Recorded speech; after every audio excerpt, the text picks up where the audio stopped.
Hi guys, मैं सुशांत। आप देख रहे हैं आपकी YouTube channel the bull and beard show.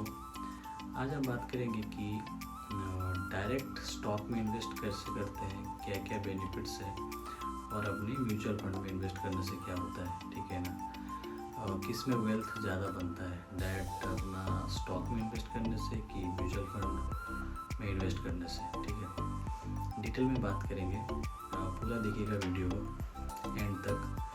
और उससे पहले मेरे चैनल में जो नया है प्लीज़ जाकर सब्सक्राइब कीजिए और ऐसे इन्फॉर्मेटिव वीडियो आपको पहले देखने को मिले। और फ्रेंड के साथ शेयर कीजिए और लाइक कीजिए, कमेंट कीजिए। चलिए बात करते हैं डायरेक्ट स्टॉक में इन्वेस्ट कैसे करें। गाइस, मेरा एक दोस्त है, तो वो क्या है डायरेक्ट स्टॉक में इन्वेस्ट करता है, ठीक है ना। उसको कहीं से टिप मिल जाता है तो वो क्या है आज खरीदता है कल बेचता है, ठीक है। जो टिप देता है तो उसको तो रिसर्च करना आता है, लेकिन वो मेरे दोस्त को नहीं आता है। वो उसको टिप देता है तो ये खरीदता है बेचता है जो भी है, ठीक है। उसमें क्या है, एक माइनस पॉइंट है।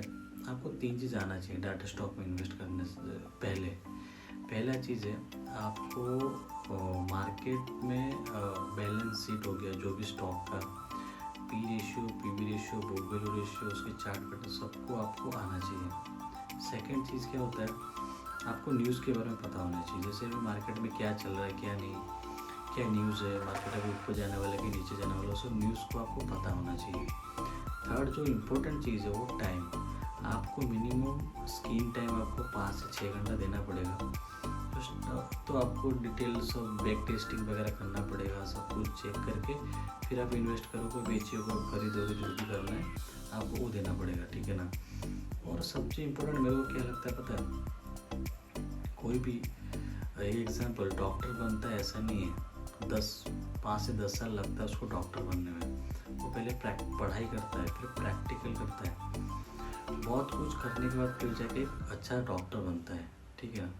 ठीक है, आप और मैं क्या सोचते हैं कि थोड़ा बहुत कहीं से टिप मिल गया तो हम ट्रेडर बन गए कि स्टॉक में बेचेंगे, बेच खरीदी करेंगे, ठीक है ना। ऐसा नहीं होता है। तो अब फिर क्या होता है, देखो आपको पहले क्या करना पड़ेगा, कुछ कोर्स वगैरह करो। ये chart pattern, candle stick pattern, ये सब टेक्निकल एनालिसिस, फंडामेंटल एनालिसिस सब करना सीखना पड़ेगा पहले आपको। उससे पहले आपको कोई ब्रोकरेज हाउस में जॉब करनी पड़ेगी, जो ट्रेडर्स लोग के बीच में, ठीक है ना, आपको सीखने को मिलेगा, ठीक है। तो सीख के फिर आप जाके कुछ दिन आपको देना पड़ता है।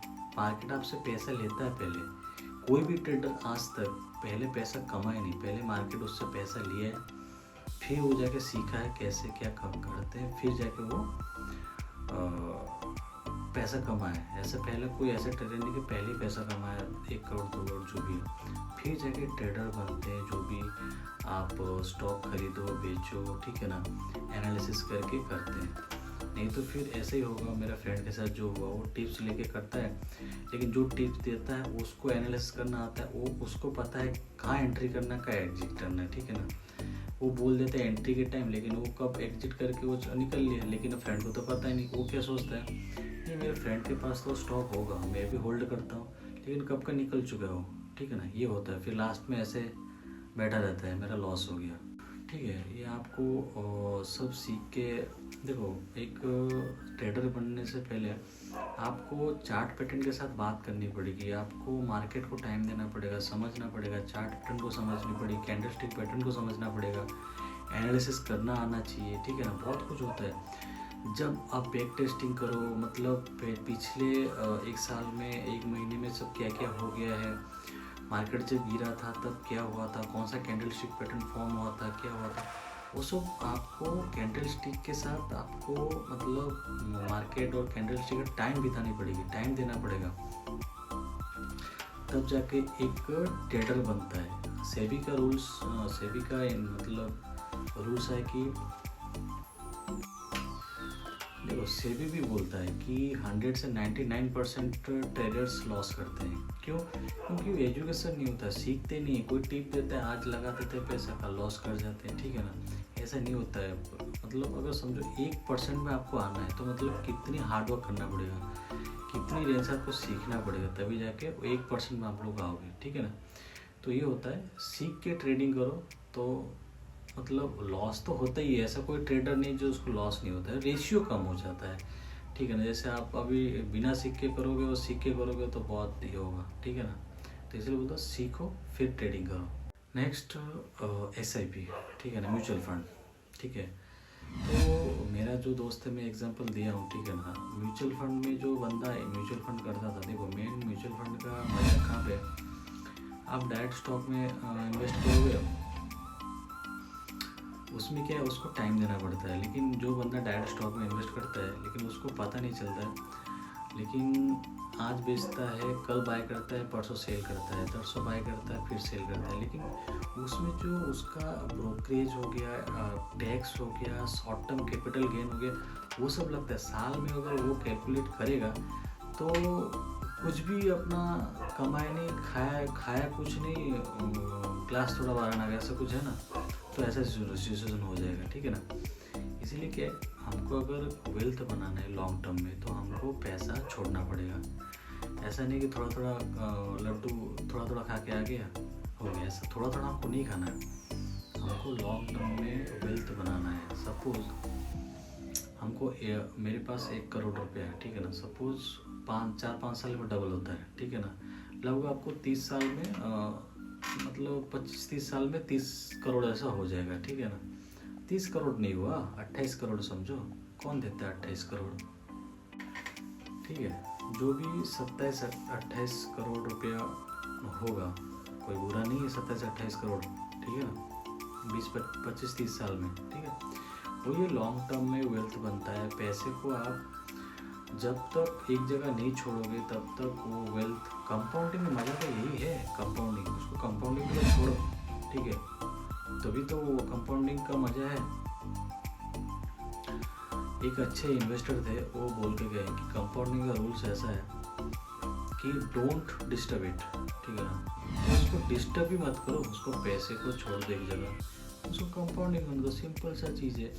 देखो मैं क्या बोलता हूँ, अगर मेरे को इतना देखो अपना तो जॉब करते हैं, ठीक है, तो हमको तो टाइम नहीं है कि 5-6 घंटा हम स्किन के साथ बैठे हैं, कि स्किन को चार्ट पैटर्न वो सब देखने का अपने पास टाइम तो है नहीं।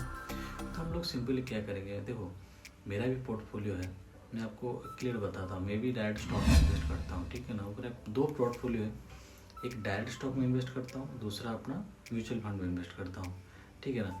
मेरा 2 पोर्टफोलियो को मैं मतलब एक मैं कर रहा था, चेक कर रहा था कितना क्या रिटर्न आया, मैं ईयरली चेक करता हूँ। तो मैंने देखा कि मेरा जो म्यूचुअल फंड का पोर्टफोलियो वो उससे ज़्यादा, मतलब स्टॉक से ज़्यादा उसका, ठीक है। तो मेरा म्यूचुअल फंड का रिटर्न जो है वो मेरा स्टॉक से ज़्यादा ही है, स्टॉक में जो पोर्टफोलियो उससे ज़्यादा है। तो मेरे को क्या फ़ायदा कि मैं मार्केट में ऊपर से टाइम दूँ, चार्ट पैटर्न देखूँ, मतलब इतना सारा रिसर्च करूँ, ठीक है, न्यूज़ देखूँ क्या हो रहा है क्या नहीं, ये आज ये कंपनी का न्यूज़ ख़राब आया तो स्टॉक को बेच दो, ये स्टॉक को ले लो। ये सब करने से क्या फ़ायदा। तो मेरे को अगर इसमें ही डालना है, इसका रिटर्न ज़्यादा, अगर मेरे को ये सब दे के टाइमिंग अगर मेरा रिटर्न ज़्यादा मिले तो चलो ठीक है ना। जब रिटर्न भी ज़्यादा नहीं है, ठीक है, तो फिर मेरे को क्या फ़ायदा।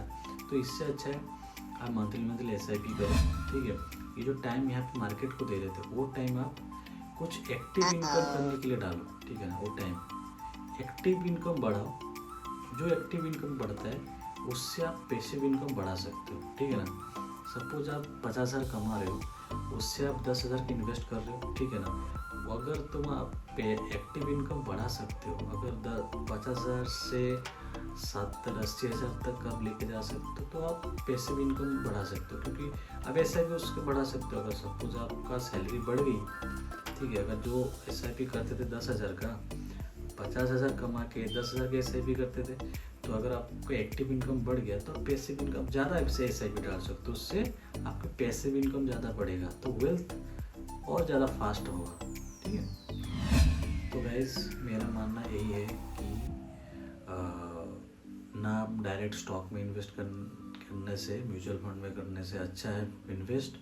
तो मेरा मानना यही है कि अपने को म्यूचुअल फंड ही इन्वेस्ट करना चाहिए, ना कि स्टॉक में, ठीक है। उससे अच्छा है म्यूचुअल फंड में इन्वेस्ट करो और हम अपना एक्टिव इनकम बढ़ाएं, एक्टिव सोर्स बढ़ाएं, उससे हमारा पैसिव इनकम बढ़ेगा ऑटोमेटिकली, ठीक है ना। मेरे को ये लगता है। और सिंपली जो मैं फंड बताया आपको, flexi cap, mid cap, large cap जो भी है उसमें आप जाके रिसर्च करके SIP कीजिए मंथली। जैसे आपको डीप कोई लगा तो आप वहाँ पे टॉपअप करिए, ठीक है, उसमें भी आपका 1-2% और बढ़ जाएगा, ठीक है ना। जैसे आज मार्केट जैसे फॉल हुआ तो आप जाके थोड़ा टॉपअप कर दीजिए, ठीक है ना, उससे भी गिर जाता है। और एक चीज़ है, आप अगर SIP करते हो हर साल हर महीने 1000 कर रहे हो SIP, ठीक है ना, हर साल आपकी सैलरी भी बढ़ेगी। तो सैलरी जैसे जैसे बढ़ेगा, जितना परसेंट का सैलरी बढ़ता है ना उतना परसेंट SIP बढ़ा दो, स्टेप अप कर दो, ठीक है ना।